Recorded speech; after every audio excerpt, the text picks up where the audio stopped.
कोई पुरुष भी उनका मुकाबला न कर सकता। वे अपने इस कौशल को बहुत अच्छी तरह से जानती हैं। एटलांटा नाम उस लड़की का।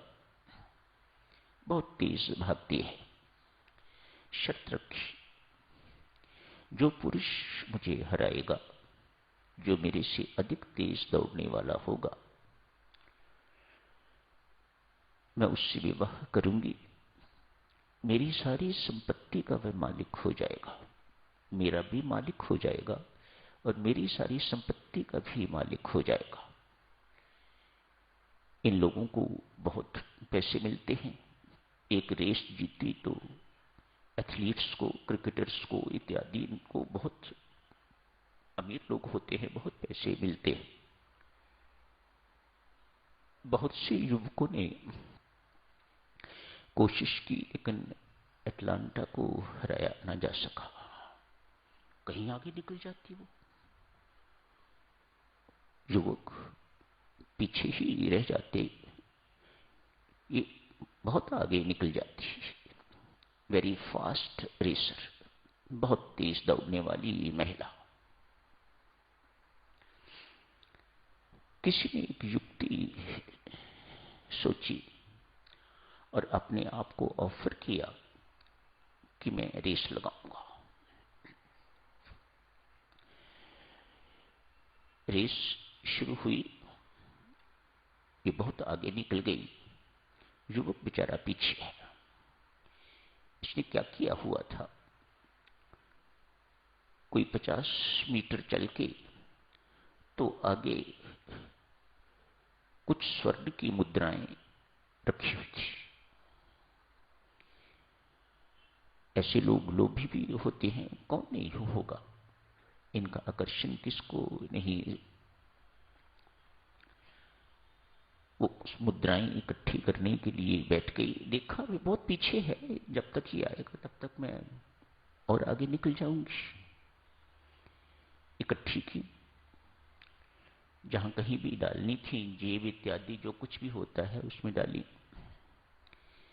आगे गई 50 मीटर और चली। फिर स्वर्ण मुद्राएं रखी हुई थी, उनको भी उठाया। तब तक युवक पास पहुंच जाता, पर फिर इकट्ठे ही रेस शुरू करते तो ये बहुत आगे निकल जाती। तीसरी बार हुआ और स्वर्ण मुद्राएं उठाई। बोझ हो गया है, अब उतनी तेज दौड़ा नहीं जा सकता जितना कि पहले दौड़ती थी। युवक आगे निकल गया। युवक लक्ष्य को प्राप्त कर गया। युवक एटलांटा को भी प्राप्त कर गया। जो पूंजी उसके पास संपत्ति थी उसे भी प्राप्त कर गया। एटलांटा असफल हो गई। क्यों? प्रलोभनों में फंस गई। उस युवक के अंदर लगन थी, लटक थी। मुझे लक्ष्य की प्राप्ति करनी है, चाहे एटलांटा ही लक्ष्य था। लक्ष्य तो घटिया, लेकिन संत महात्मा यहां फरमाते हैं, यदि साधक का लक्ष्य ऐसा सुप्रीम है, परम प्राप्ति का लक्ष्य, और यदि वह प्रलोभनों में नहीं फंसता तो एक न एक दिन इसी जन्म में लक्ष्य को प्राप्त करके रहेगा। हाँ, प्रलोभनों में लुढ़क गया तो फिर ऐसी ही हालत होगी जैसे एटलांटा की।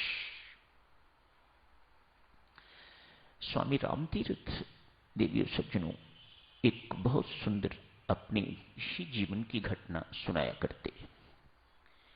प्रोफेसर थे, कहीं ड्यूटी उनकी लगी होगी इन्विजिलेटर की, जहां कॉलेज के स्टूडेंट्स एग्जामिनेशन हॉल में कहते हैं, उस वक्त 40-45 कैंडिडेट्स थे बैठे हुए हॉल में। इनकी ड्यूटी लगी हुई थी एज एन इन्विजिलेटर। मैथमेटिक्स के प्रोफेसर थे, तो इनकी ड्यूटी लगी हुई थी एग्जामिनर, इन्विजिलेटर। एक लड़का पेपर लिखता जाता है, एक पृष्ठ खत्म हुआ, अभी प्रश्न पूरा नहीं किया या एक प्रश्न पूरा भी कर लिया, अपनी जेब से कुछ निकालता है और देखता है और फिर लिखना शुरू कर देता है। स्वामी रामतीर्थ कुछ देर तक देखते रहे, ये क्या खेल खेल रहा है, इसको पता नहीं, इसको हमारा डर नहीं कि कितना हमारे सामने ये गलत काम कर रहा है। स्वामी रामतीर्थ कहते हैं, आखिर मैंने उसे पकड़ा, क्या कर रहे हो ये आप, ये अपराध है, हम पेपर छीन लेंगे आपसे, इत्यादि इत्यादि, सस्पेंड कर दिया जाएगा आपको। जो कुछ भी धमकाया जा सकता था धमकाया। युवक कहता है, सर माफ करें, मैं ऐसा अपराध कुछ नहीं कर रहा। फिर बार बार अपनी जेब से क्या निकालते हो, क्या देखते हो और फिर लिखना शुरू कर देते हो। कहता है, सर बात यूं है, ये जिसकी फोटो है लड़की की, इसने शर्त रखी हुई है, यदि तू इस एग्जाम से पास हो जाएगा तो मैं तेरे साथ विवाह करूंगी। मैं पढ़ने में बहुत नालायक हूं, उसकी फोटो निकालता हूं तो मुझे बल मिलता है, मेरा उत्साह बढ़ता है, मुझे इससे शादी करनी है, मुझे इससे विवाह करना है।